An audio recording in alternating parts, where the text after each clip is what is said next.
Assalamualaikum warahmatullahi wabarakatuh.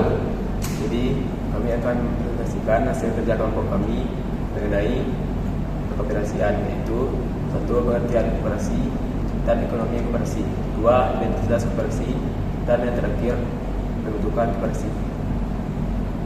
Yang beranggotakan saya sendiri, Fahri Bigarma dengan NIM 25060062. Saya Farid Agus Radisnedi dengan NIM 25060064. Saya Deva Jeriberta dengan NIM 25060059. Baik, pada kali ini saya akan menjelaskan tentang yang pertama, itu pengertian koperasi dan ekonomi koperasi. Koperasi adalah badan usaha yang berlandaskan kekeluargaan. Koperasi itu berbeda dengan perusahaannya, dikarenakan koperasi itu tidak hanya berorientasi pada keuntungan, tetapi juga koperasi bertujuan juga untuk mensejahterakan anggota dan masyarakat. Berikut adalah beberapa hal penting dari pengertian koperasi. Yang pertama yaitu badan usaha berlandaskan asas kekeluargaan. Artinya, kegiatan koperasi dilakukan dengan semangat kebersamaan, saling membantu, dan tidak hanya mementingkan keuntungan pribadi. Yang kedua adalah bertujuan meningkatkan kesejahteraan anggota dan masyarakat. Keuntungan koperasi digunakan untuk memperbaiki kondisi ekonomi anggota, misalnya melalui pembagian SHU, layanan simpan pinjam, atau penyediaan kebutuhan anggota. Yang ketiga yaitu menjalankan prinsip kerjasama, gotong royong, dan demokrasi ekonomi. Semua anggota memiliki hak yang sama dalam pengambilan keputusan, biasanya melalui rapat anggota. Yang keempat itu berdasarkan Pancasila dan UUD 1945. Koperasi di Indonesia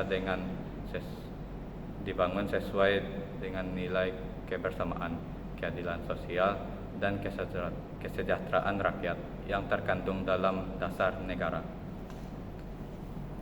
Materi kedua adalah identitas koperasi. Identitas koperasi menunjukkan ciri khas yang membedakan koperasi dengan badan usaha lain seperti perusahaan swasta ataupun BUMN.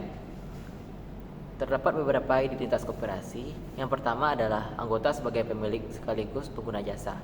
Anggota bukan hanya pemilik modal koperasi, tetapi juga menggunakan layanan koperasi, misalnya meminjam uang atau membeli barang dari koperasi.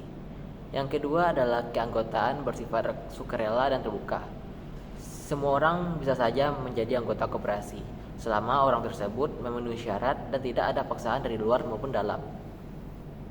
Yang ketiga adalah kekuasaan tertinggi berada pada rapat anggota. Keputusan tidak hanya ditentukan berdasarkan satu orang pemimpin, tetapi harus dirunding terlebih dahulu dalam sebuah rapat untuk mencapai kesepakatan. Yang keempat adalah SHU dibagikan secara adil. Sisa hasil usaha dibagikan tidak hanya berdasarkan modal, tetapi juga berdasarkan partisipasi anggota dalam kegiatan koperasi. Yang kelima adalah berorientasi pada layanan, bukan hanya keuntungan. Tujuan utama koperasi adalah melayani kebutuhan anggota, bukan sekadar mencari laba sebesar-besarnya. Materi ketiga adalah pembentukan koperasi. Pembentukan koperasi adalah proses mendirikan organisasi koperasi secara resmi dan sah secara hukum. Langkah-langkah penting dalam pembentukan koperasi antara lain adalah: 1. Didirikan oleh orang-orang dengan kepentingan ekonomi yang sama, misalnya pedagang, petani, mahasiswa, dan masyarakat yang memiliki kebutuhan ekonomi yang serupa. Yang kedua, dilakukan melalui rapat pendirian. Dalam rapat ini dibahas tujuan koperasi, aturan, serta kesepakatan bersama untuk mendirikan koperasi. Yang ketiga adalah menyusun AD atau ART, anggaran dasar dan anggaran rumah tangga. AD atau ART berisi aturan tentang nama koperasi, tujuan, keanggotaan, pengelolaan, dan pembagian SHU. Yang keempat, memiliki struktur organisasi.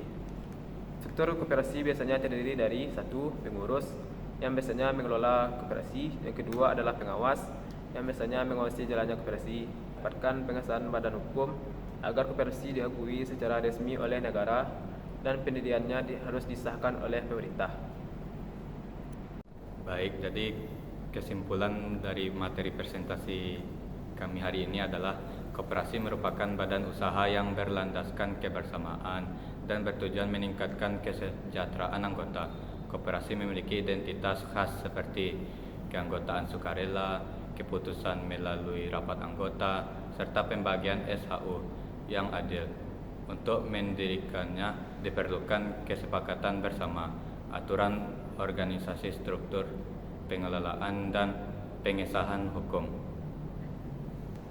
Baik, sekian materi yang dapat kami sampaikan. Kalau ada salah kata dan ucapan, kami mohon maaf. Kami sudahi. Assalamualaikum warahmatullahi wabarakatuh. Salam dari